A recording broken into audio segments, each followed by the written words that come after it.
The information contained in this podcast is provided for informational and educational purposes only and is not intended for the purposes of diagnosing, curing, treating, or preventing any disease. This podcast is provided on the understanding that it does not constitute medical or other professional advice or services. Before using any products or services referenced on this podcast, consult with your healthcare provider, carefully read all labels, and heed all directions and cautions that accompany the products. Information found or received through the podcast should not be used in place of a consultation or advice from a healthcare provider. If you suspect you have a medical problem or should you have any healthcare questions, please promptly call or see your healthcare provider. This podcast, including Dr. Brian Marias, Deanna Weilbacher, and Hybrid Medical Solution, do not claim responsibility for any adverse effects from the use of information contained herein. Opinions of guests are their own, and this podcast does not endorse or accept responsibility for any statements made by the guests. This podcast does not make any representations or warranties about guest qualifications or credibility. This podcast may contain paid endorsements and advertisements for products or services. Individuals on this podcast may have a direct or indirect financial interest in products or services referenced. Welcome back to another episode of Hybrid Healing Hour. Today, we're going to talk about CBD and wellness with our special guest, Josh Hoffman. Thank you.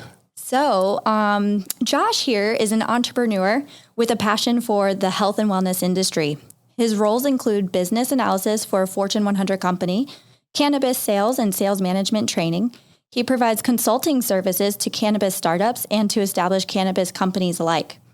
He was also the chief education officer of a medically focused cannabis startup prior to his current position as a managing partner at Health Synergy, which is an innovative cannabinoid therapy company, that manufactures hemp-derived CBD products. Sorry, I cut that out, but that is perfect. I think people definitely see your resume as we get talking. They will. You know, in the early days when we were first learning about CBD and how it could help our patients, and this was a long time ago, there was almost no information out there. There were no web resources. Nobody knew what they were doing. Josh is the person that I turned to many times and our practice turned to for advice and guidance along the way. So I really appreciate all the help you've given us over the years. I appreciate, Doc, you giving me the opportunity to work alongside you because you've taught me as much as maybe I've given you some hopefully good seeds of wisdom in the cannabis space. So I look forward to continuing that relationship with you and your practice. It's wonderful. Thanks. Yeah. So I think we should just dive right in. in. Let's right? do it because I know people are curious. So, I mean, even me, when I started with our practice, I didn't know about hemp versus CBD. So what is it?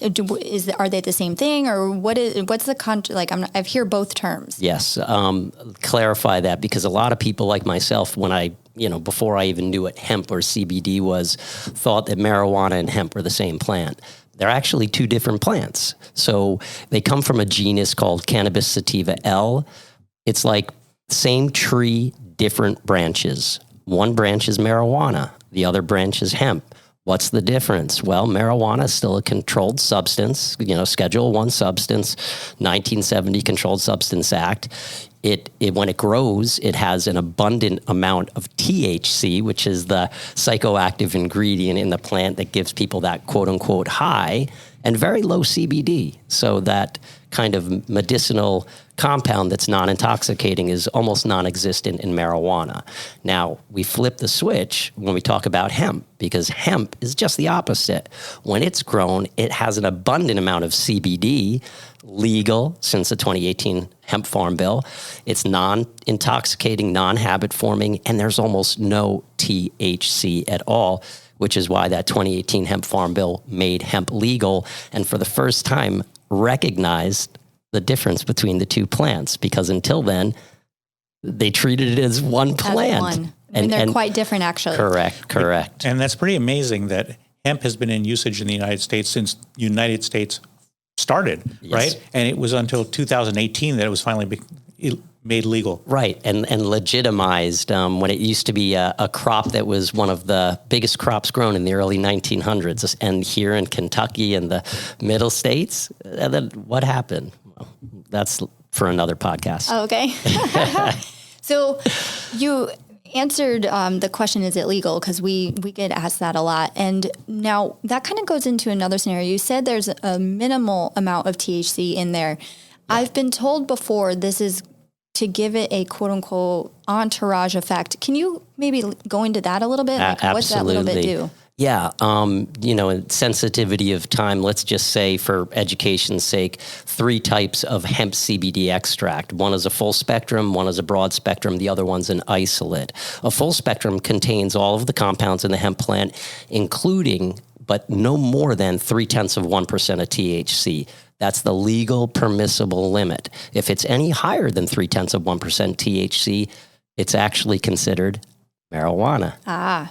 Okay. And illegal, which is why it's very important to get your products, or at least whoever you're purchasing from, third-party lab test their products, and we'll talk about that momentarily. But a broad spectrum is just like full spectrum. It has all the compounds, but they eliminate the THC completely. And then a CBD isolate, they remove all those compounds, but keep one, CBD. And hence it's called an isolate just by itself. So, and there's different applications for each, and some other time we'll get into that. Okay. So with it having that little bit of THC in it, does it pop positive on a drug test? That is an excellent and a very legitimate question. And the best way to answer that is we don't know. Okay. I mean, it should not, right? Especially if it's lab tested and it's at or below 0.3% THC, that is typically not enough. And we have thousands of customers that use our products, many of them in the workforce. Nobody's ever come back and tried to, take us to court because they failed the drug test. But that doesn't mean that the exceptions don't exist. And again, kind of going back to the importance of making sure whomever you're purchasing hemp products from, even though they say that there's 0.3% THC or less, unless you get it right. Is it really? And the only way to tell is by getting it tested in a lab for the potency of the THC. Otherwise, you don't know. Is that something you guys do at Health Synergy? Absolutely. Every product, and it's costly because we don't just want to do the cannabinoid profile test, which shows the potency of THC. We want to ensure that there's no pesticides, heavy metals, molds and mycotoxins, and each of those tests cost money, but peace of mind and safety and running a legitimate business, this is how we differentiate ourselves from other, people that don't. I think that's critical, and that's one of the reasons why we like to use your products at our office alone, because we're all about the wellness. We want to reduce our exposure to toxins, and especially like the heavy metals and pesticides. Yeah. So, I mean, when people buy online, you are not guaranteed you're getting that. No, you're not. And truth be told, right, there's no compliance being enforced in the cannabis or even, let's say, the vitamin and nutraceutical industry that says you have to test your products. You don't. Exactly. So it's like up to, somebody's ability to self-police and have integrity and be transparent. So yeah, that's who we are. Exactly. Wonderful. So how does it work? How does CBD work in our bodies? Why does it work? I love it, Doc. And I'm gonna throw some Doc terms out there that, of course, both of you understand. The mechanism of action for you, right, is the CB1 and CB2 receptors in the body. And not to overcomplicate that for, the layperson, but we have a network of receptors in our body that has been there and been developing for millennia, ever since, they say the mud skipper fish hopped out of the pond and ran into some vegetation and started chomping. We've developed this endocannabinoid system. That's what the network of receptors are called, the endocannabinoid system. So endo means internal, they're inside of us, and these receptors modulate different systems in the body. So much so that studies keep basically turning over a new leaf and finding applications for various compounds in the hemp and cannabis plant. But the mechanism of action and what causes a person to feel effect in the body is how those cannabinoids and compounds interact, some on a direct level and a direct relationship, like a key fits into a lock, and others indirectly. And that's what gives people maybe a feeling of modulation of a certain symptom or condition. Wonderful. And the number of receptors also determines why some people feel an effect more than others, right? Yeah. It's interesting because if you, and this is, what I read from medical research and, just basically good sources of information out there, like NIH and PubMed and things like that, that if you added up all the other receptors in the body and then compared them to the cannabinoid receptors, the amount of cannabinoid receptors makes those other receptors pale by comparison. Wow. So, they play a huge role in the body. And yes, I've heard that it's shape and size of those cannabinoid receptors that vary from person to person, which can modulate a different effect. And whereas like Western medicine, we're used to prescribing a certain dose and a certain amount, and you could tell me more about that. If you look at the person, you say, well, they're 200 pounds, they might need a little bit higher dose of milligrams of that lisinopril or whatever it is, or compared to, let's say, somebody that's 100 pounds. In hemp, so far as I've learned, it is person to person and individual experience that may be different because of the shape of the cannabinoid receptors. So yeah, it's a great question. I read somewhere, and I don't know if this is true or not, maybe you can vouch for this, that dogs actually have the most CBD receptors of any mammals, which is why CBD works so well for dogs. I've read the same exact thing, and they say like maybe up to 3 times the amount of cannabinoid receptors as humans, which is why, they don't require a big dose. And dogs don't know a placebo. So if you see an effect, like if your dog's lethargic and all of a sudden it's got more, activity and play, or if it's arthritic because of the breed and you start to see you have more range of motion, we can't assume that's a placebo. So speaking of the receptors, are these receptors throughout the entire body? Are they located in the brain, the gut, the joints? Like where? Great question, Deanna. So it used to be thought that the, CB1 receptors were, kind of mostly predominantly found in the brain, right? And then just a few on the periphery, and that the CB2 receptors were on the periphery, the central peripheral nervous system, spleen, things like that. Almost like technology, Rev, so does information on cannabis, which is why staying up with it is so interesting, is that, and forgive me, my train of thought got lost. You were asking. Where are they located? Are they all throughout the body? Throughout, exactly. They found that CB1 and CB2 receptors are literally proliferated throughout the body, organs, all over. Cells on every cell in the body, which is why, there can be a perceivable response to somebody.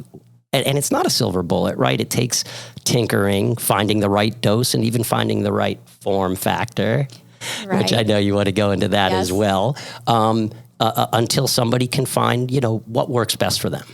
So talking about that, are there different strains that hit different receptors, or is it just the different strains do different things? Why don't you go into Great question. Cannabis, like marijuana, is famous for having like thousands of strains. And by strain, we mean variations, just like you have varietals of wine, right? So very, very similar. And, maybe some wines make people feel up, some wines make people feel sleepy, and they taste different and they give a different expression. Same thing with hemp, but hemp does not have yet, as many strains as there are marijuana. But the difference between these hemp strains is that some make people feel more calm and sedative, right? So if they're looking to kind of de-stress and prepare for a good night's sleep because they struggle with that, maybe they lean on those types of strains. Sometimes they're referred to as indica dominant strains. And then you have sativa dominant strains, which kind of elevate and give people more focus and mental acuity and energy. So it is strain specific and symptom specific that you would choose a product. So I know I've heard the indica and sativa strains in the form of marijuana. I did not know those were also the same words we use to describe the strains of hemp. And I'm so glad you brought that up. And let me just, get into that for 1 second. A lot of people think it's THC and it's indica or sativa that determines like the expression. Mm-hmm. It's actually the terpenes, and we won't dive into the terpenes. We'll just leave that for another exploration day. Okay. But terpenes, which is another compound in the cannabis plant, basically impart that expression or that feeling that people perceive when they use it. THC, depending on how much it is, just turns the knob up or down, or the volume up or down on the psychoactivity or the euphoria. Very interesting. Yeah. Okay. So I know we've mentioned we're talking here about CBD today, but there's something called CBN. Yes. And then are there other forms like that? And can you kind of elaborate for us? Absolutely. CBN, because I know you guys like those CBN gummies or like, the different CBD and melatonin gummies. There are so far discovered, let's just say well over 100 cannabinoids. And that's just one of the compounds in the plant. The three basic pillars of cannabis or hemp is cannabinoids, flavonoids, and terpenes. And again, we'll just leave the flavonoids and terpenes out of it. But so, consider that CBN, which is cannabinol, is just another cannabinoid, but it does have different properties than CBD, where CBD is anti-inflammatory and it can be anxiolytic and give a calming effect. CBN does something calming, but it is far more sedative and used to formulate sleep-related products. And then you have cannabigerol and... So that would be CBG. Yeah, cannabigerol. Okay. Good. All right. CBG. and that works a little differently than CBD, whereas it does have anti-inflammatory properties, but it messes around with blocking the nerve signal, like that signal from the nerve to the brain that says, ouch. It doesn't eliminate it, but it dulls it. Oh, almost like a nerve blocker, right? Like, okay.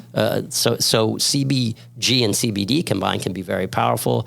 Cannabichromine for neurogenesis, they're studying that right now because, I don't know, I think up until about 30 years ago, they said these are the amount of brain cells you're born with, and when they die, they die. Oops, got that one wrong. We can produce new brain cells every day. Wow, I'm looking forward to reading Neuroplasticity. those. So neurogenesis is cannabichromine is what they're studying, and on and on. And so it's an excellent question.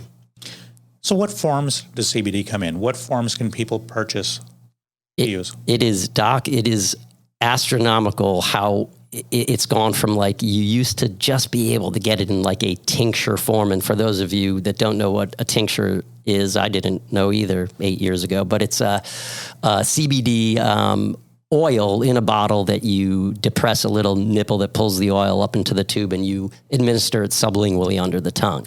That used to be pretty much the only form factor. Now, fast forward about 7 or so years since there's been a CBD market commercially, you have gummies, you have capsules, you have powders, you have, topicals, you have, some companies even make suppositories. So there's shampoos, there's powder.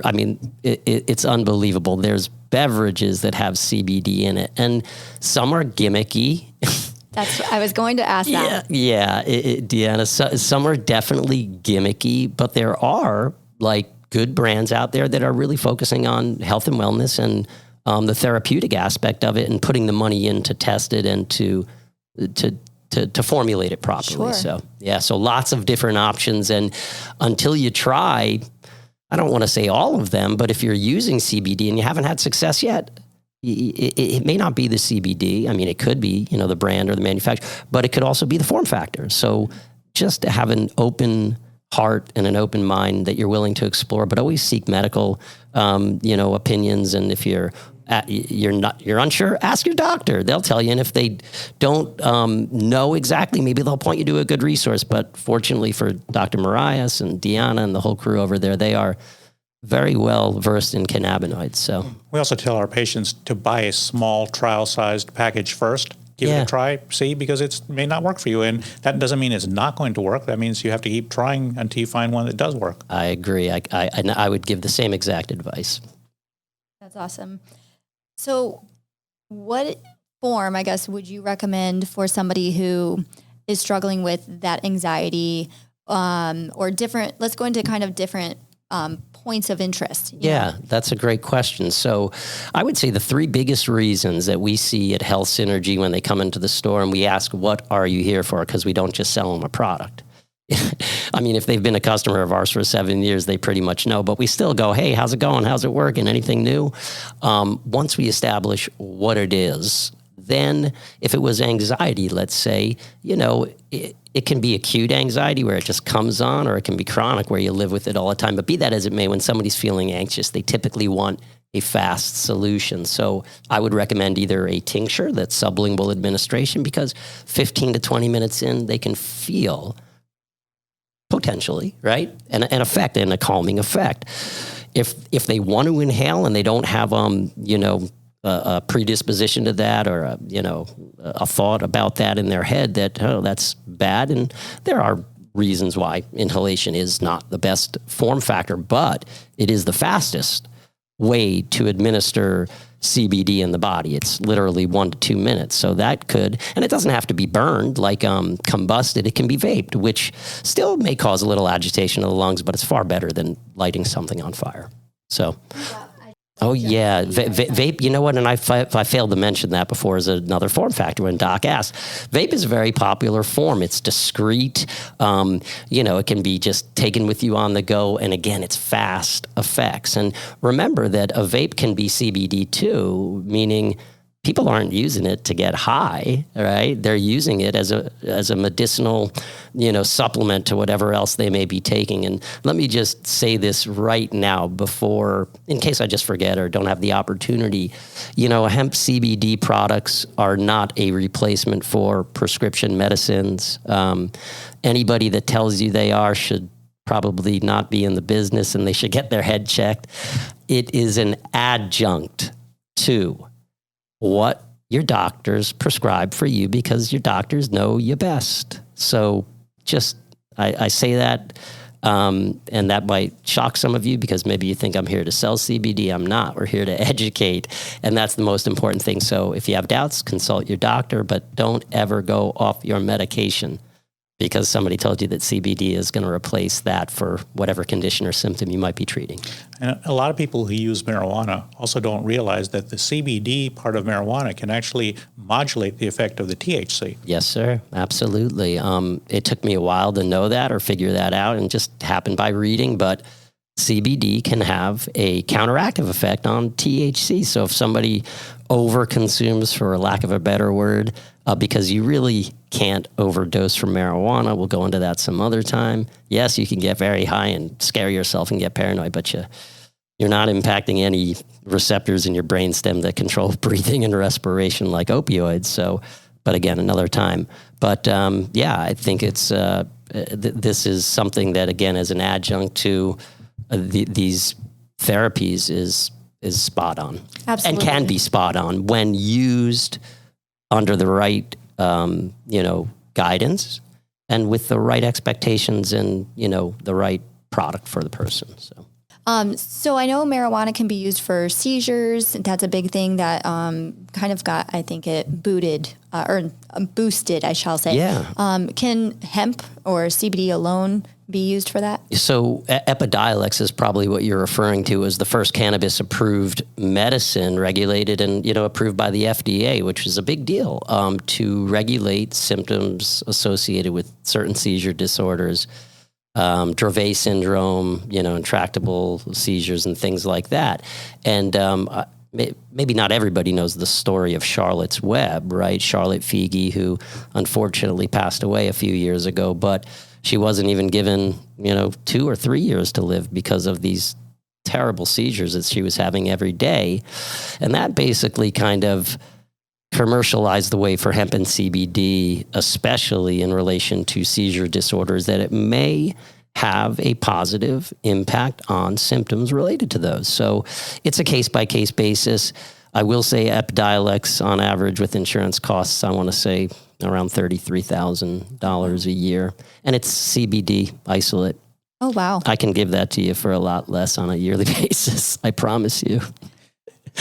And I think another form or another treatment that didn't come about until after the COVID-19 pandemic is for immunity, right? It's a great immune modulator. Yeah, it's University of Oregon and another university. There were 2 universities that were involved in this and found that that CBG, cannabigerol, we were talking about before, is 2 times more effective at reducing epithelial, inflammation in the lungs than corticosteroids.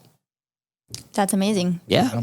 And that it, and again, of course, more research needs to be done. I mean, this is like roll the dollars out, federal government, let's go. Yeah. It's like, wait a minute, why aren't they rolling out those federal dollars? That's another podcast. But yeah, there's a lot that's going to be gained, I think, in the medical field where one day, when they start realizing what all these different compounds do, and they'll customize medicines for people. Again, it's not going to be a replacement for, methotrexate or, whatever. Somebody's a gabapentin, but it could be a very good adjunct to it and give them as much or maybe even more relief without side effects, or well, with low side effects, because everything's got side effects.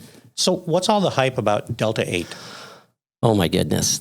I am so glad you asked that question, because nobody knows what the heck Delta-8 is. They don't. They think they do. It's marijuana. It's THC. It's an analog of THC. Absolutely. Does that mean it would show up on a drug test? Absolutely. Does it get people intoxicated? Absolutely. But here's what people need to know, and I'll form it in the way of a question. There is less than maybe 1/10 of a cannabis plant is Delta-8 THC. Then how are there hundreds of thousands of Delta-8 products all across the country on the shelves?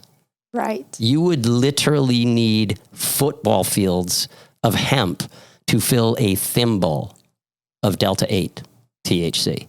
Well, so then how are we getting all these products?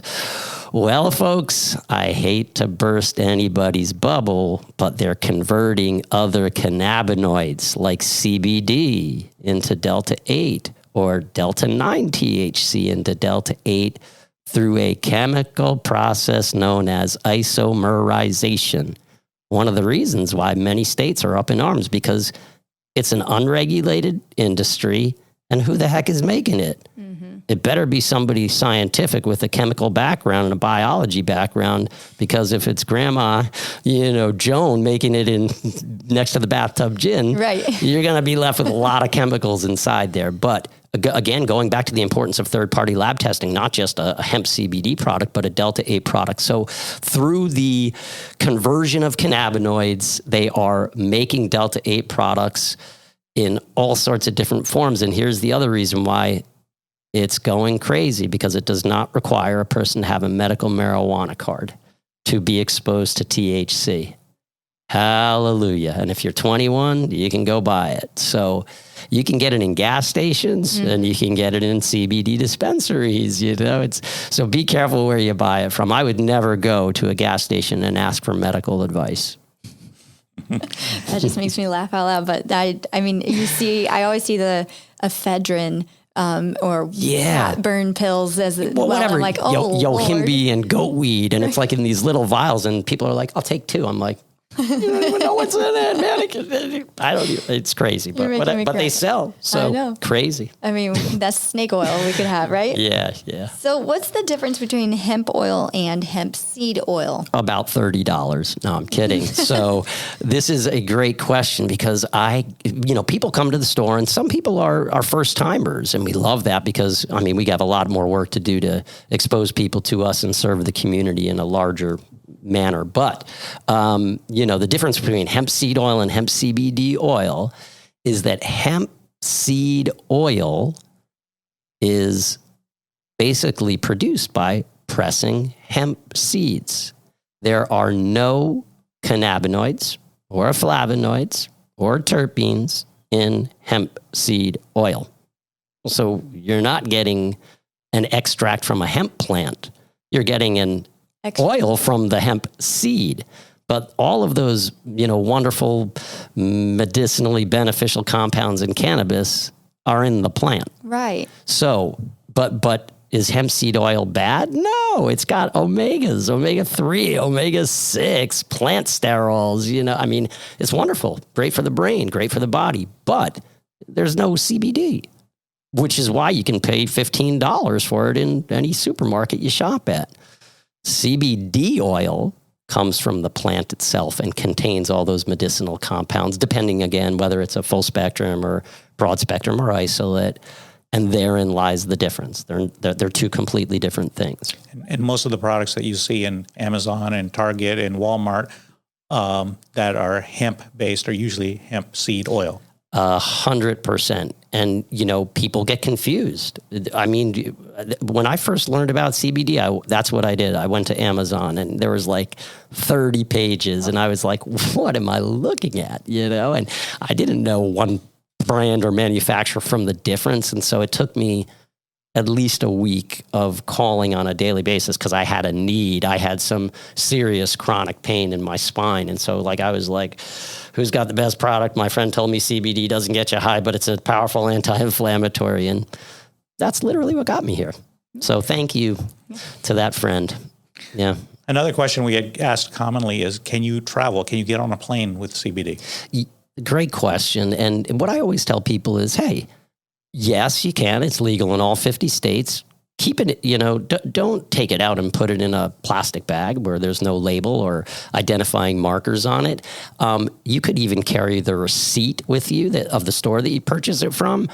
And if you really want to go over the top, and I've never had to do this, you can even print the certificate of analysis out, right? If it's a legitimate company, you can go and you can print it out on their website and then carry that with you. So if somebody thought it was a cannabis product and illegal, it would show them that it's not. But we've never really had a problem. And I think that's laxed a lot since the 2018 Hemp Farm Bill. But it's a very good question. And you should always know what's going on and what you're carrying. So you can travel, but just travel safely, And I also recommend that people do it domestically, but not internationally. Yeah, a great point, Doc. And that's good to be specific because who knows what the laws are. And you just don't want to chance it there. And honestly, depending on where you're going, if you're in love with hemp-derived products, you're probably going to find some where you're going, for sure. So let's go through individual cases. If someone came to you in the store and said, I'm having trouble sleeping, what would your recommendation be for that person? Yeah, I would find out what they first would be most apt to conform to, right? Because what do we need? We need comply. Like, Doc, when you prescribe a medicine, you hope they comply, right? Exactly. Right? So sometimes the form factor has something to do with compliance. They're like, I don't like the taste of oil under my tongue. So they do it once every 5 days and they go, it doesn't work. Mm-hmm. But if I said a gummy, they're like, I love gummies. Okay. So it really depends on, but no, it's a great question. But this is the level of detail that we get to in our store. And, we're accused of being an education company with a cannabis habit. People, again, the people that kind of know us come in and out, and we'll tell them about new products and things just for education. But the people that don't, like who you guys refer to, they better have at least 5 or 10 minutes because we're not going to let them get out, with just a product and run. We're going to make sure we know what's going on with them. We know what they like or don't like. We know that they know now how to administer this and also how to titrate it if they need to go up and increase their dose.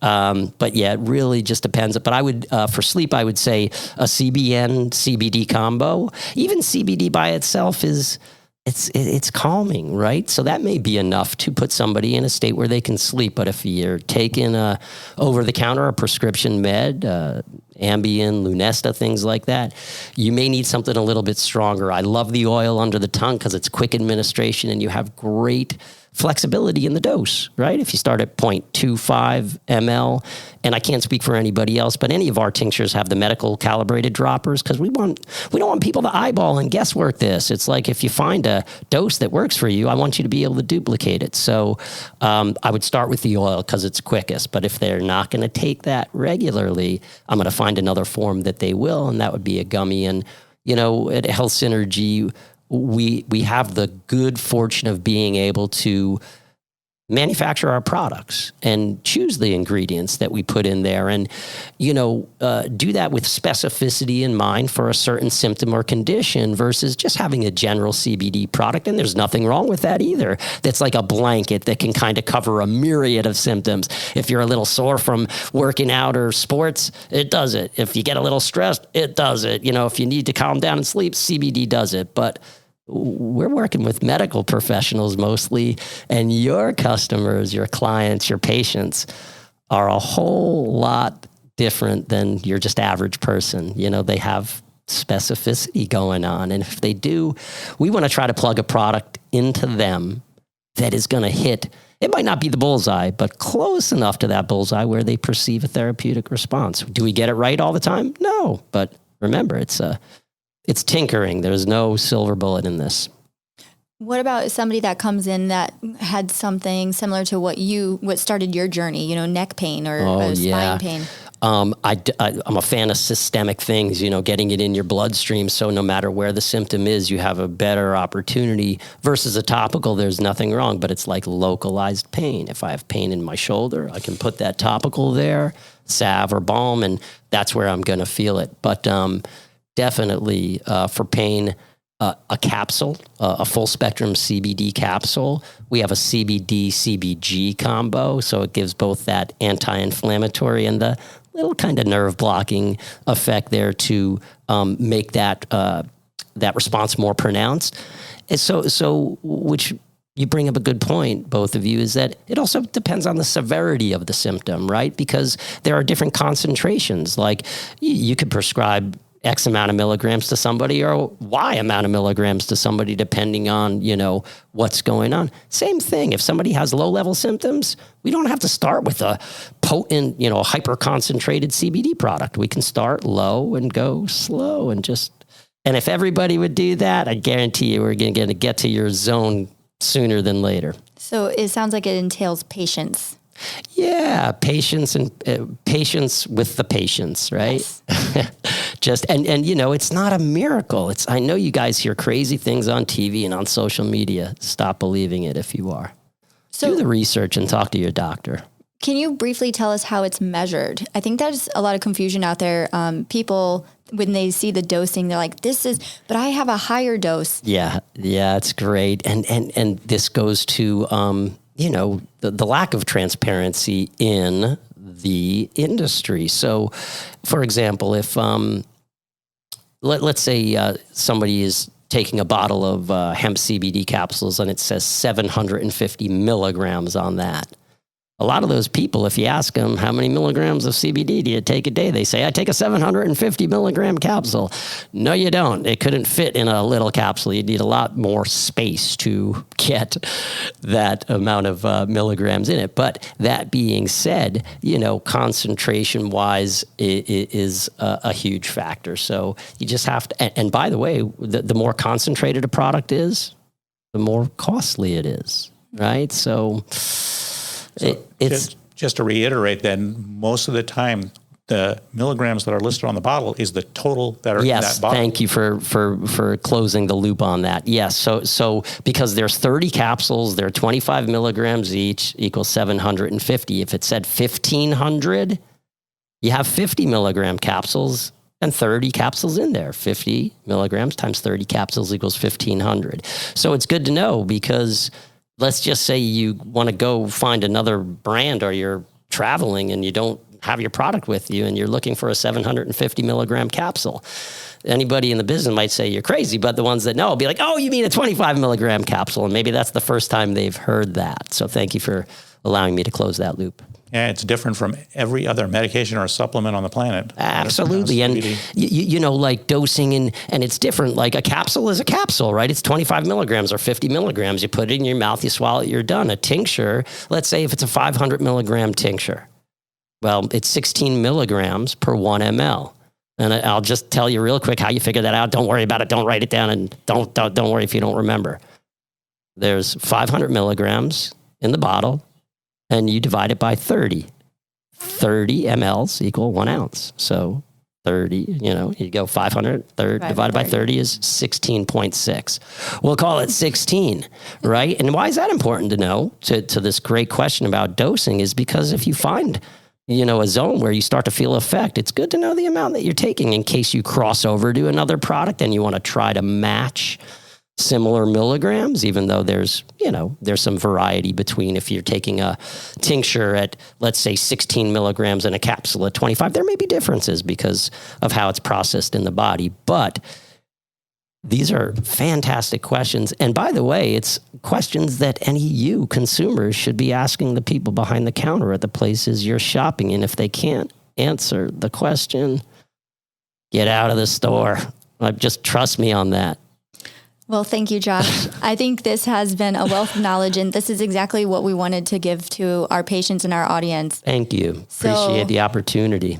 Everybody can find Josh Hoffman and his team at the Health Synergy CBD on any socials, such as Facebook or Instagram, or you can stop by his store. That's right. It's in East Boca, 3253 North Federal Highway in Boca. We're open 7 days a week, and we're just here to serve the community and help them, live maybe a more optimal life while they're working with their doctors on managing symptoms and conditions. Thank you again. Thank you both so much. Thank you, Josh. Thank you. If you would like to submit any questions or if you have any topics you would be interested in hearing about on future episodes, please contact us through our website, www.hybridmedicalsolution.com. That is solution with no S at the end. Follow us on Instagram and Facebook, all under Hybrid Medical Solution.